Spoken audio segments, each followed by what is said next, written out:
তো এই কেভটা হচ্ছে 21 নম্বর কেভ। আমি 21 নম্বর কেভের ভিতরেও ঢুকবো, কি আছে একটু দেখার জন্য। দেখি চলে এই সিঁড়ি ভেবে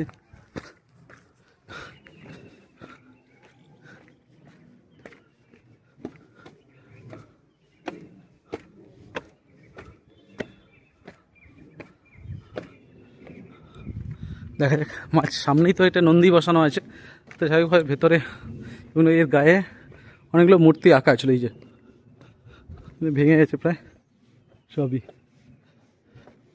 এদিকে এদিকে। কারণ স্বাভাবিকভাবে বোঝা যাচ্ছে এটা একটা, এই যে এর মতো গণেশের ছিল এখানে। এখানে সবাই এই যে মাগার মাছ, মানে গঙ্গা, এখানে গঙ্গা আছে। আর এখানে পুরো দেয়াল জুড়ে সব কাজ করা ছিল দেয়ালে।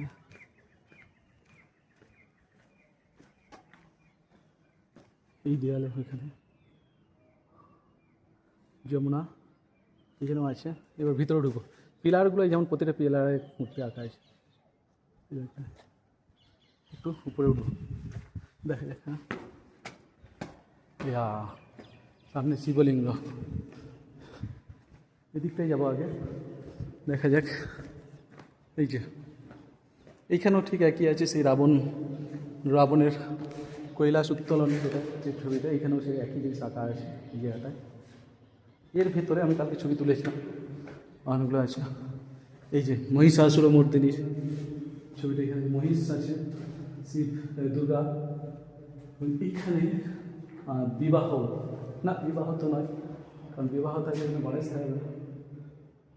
কিছু একটা কারো বিবাহের ছবি এখানে ধরা আছে।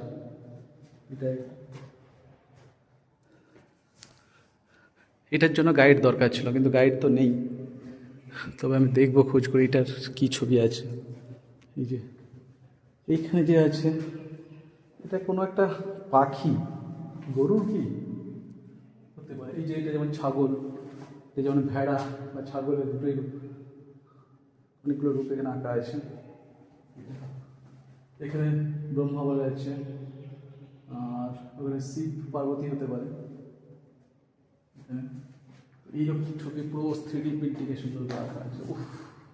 প্রত্যেকটা খাঁজ পাথরে খোদাই করা আছে, প্রত্যেকটা খাঁজ, এবং নিচে দেওয়া আছে। নিয়ে যাচ্ছে, দিচ্ছে। মাই গড, ওই দিকটা দেখবো, ওই দিকে দেয়ালটা কি আছে।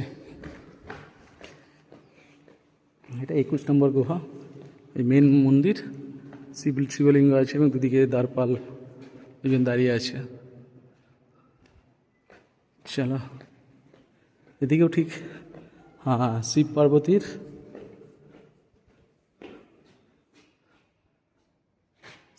পার্বতীর ক্রীড়া খেলার মনে, হ্যাঁ ঠিক। বিবাহের পরে যে শিব এবং পার্বতী দুজনে খেলার যে ছবি, সেটাই তোলা আছে এখানে, পাশাপাশি নেই ঠিক, কিন্তু এটা একটু অন্যভাবে তোলা আছে। আর ঠিক নিচে নন্দী আছে, নন্দীকে নিয়ে সবাই কী বলে মস্করা করছে তাকে নিয়ে, এবং তার জন্য নন্দীর এগিয়েও আছে ব্যাপারটা। সেই ছবিটা কিন্তু এখানে আছে, একটু অন্যভাবে আছে ছবিটা, কিন্তু পুরোটাই 3D। এটাই হচ্ছে মেন বিষয়, পুরোটাই 3Dতে করা আছে। পুরো খাঁজ কেটে, পাথরটা খাঁজ কেটে কেটে এইভাবে তৈরি করা আছে সুন্দরভাবে। আর ভেতরে যেটা আছে, হ্যাঁ, ভেতরে এখানে শিব পার্বতী বসে আছে, কোলে গণেশ আছে। ঠিক আছে, এখানে একটা রূপ, এই যে 3D খাঁজ, এটা জানি না, এটা এখানে হাতি দেখা যাচ্ছে, গন্ধর্বী। আর আরেকটা জিনিস দেখছিলাম এখানে, এই ছবিটা আমি বুঝতে পারিনি ঠিক, কঙ্কাল সারের মতো হয়ে আছে। আমি বোঝা যাচ্ছে এটা, ঠিক জানি না ব্যাপারটা কাকে ইন্ডিকেট করছে বা কী, কোন কাহিনী এটার সাথে তুলে ধরেছে। এটা আমাকে একটু জিজ্ঞেস করে যে কঙ্কাল সার একজন আছে, তার দাঁতগুলো বেরিয়ে আছে, হাতে একটা তরোয়াল আছে, এইখানে তার নিচে একটা কঙ্কাল সাথে পা ধরে আছে। কিন্তু তার পাশে যে আরেকটা মূর্তি আছে, সেই মূর্তিটা কিন্তু কঙ্কাল সার না, পুরো ফুল বডি। এখানে আছে, এটা গণেশ আছে, এখানে। এটা পেঁচা, মানে লক্ষ্মী হতে পারে এটা। এখানে তো এখানে সব দেবদেবীদের সব কোলে একজন করে আছে, হয়ে যেতে পারে। কিন্তু এই যে 3Dতে পাথর কেটে কেটে খাজ খাজ করে যে সুন্দর করে তৈরি করা, এটাই এই গুহার বিশেষত্ব। 21 নম্বর গুহা, 21 নম্বর গুহার বিশেষত্ব হচ্ছে এটাই। দেখা যাক। তো এইখান থেকে আমরা বেরিয়ে যাচ্ছি 21 নম্বর গিয়ে। তার স্বাভাবিকভাবেই মন্দিরের সামনে যে নন্দী থাকে তার ছবিটা, এটাও এখানে বসানো আছে। সূর্যের আলোতে হয়তো বেশি দেখা যাচ্ছে না, এই যে নন্দীর ছবিটা। দেখা যাক, চলো।